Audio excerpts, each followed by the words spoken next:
National Security Advisor Shiv Shankar Menon calling the treatment given to Devyani Khobragade despicable and barbaric. India today strongly retaliated to her arrest on visa fraud charges. The Indian government has recalled the ID cards of US consulate staff, cards which give them the benefits of diplomatic immunity. They've also demanded to know the salaries of Indian staff working for the US consulates here.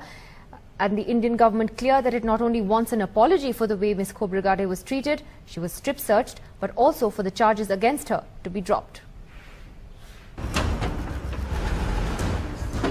The Delhi police removing barricades outside the US embassy, part of retaliatory measures taken by India as details of Devyani Khobragade's arrest became public. She was strip searched, swabbed for DNA and shared a jail cell with drug addicts. A furious Indian government has recalled the ID cards of all staff and families of US consulates in India, cards that give them full diplomatic immunity. India wants to know what salaries are paid to all Indian staff employed in US consulates. Sources say since US consulates are technically US territory, then all Indian staff here should be paid American wages. All airport passes for consulates and embassies have been withdrawn. India has also asked for the visa details of all teachers working at US schools here and what they're being paid along with their bank account details. This is to determine if they're paying tax or not. And all import clearances for the American embassy have been stopped. For us, completely unacceptable. We have put in motion what we believe would be effective way of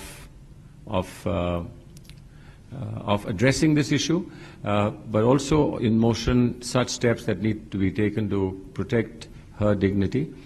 The Home Minister Rahul Gandhi and Narendra Modi all cancelled their meetings with the visiting US congressional delegation in protest.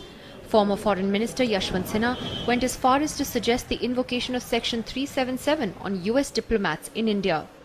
My suggestion to the Government of India is, the media has reported that we had issued visa to a number of US diplomats' companions. Companions means that they are same sex.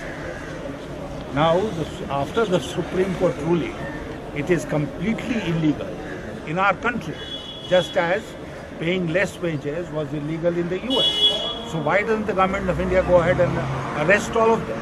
Apart from the way Devyani Khobragade was treated, there is the issue of whether she broke US law by paying her domestic help less than the minimum wage.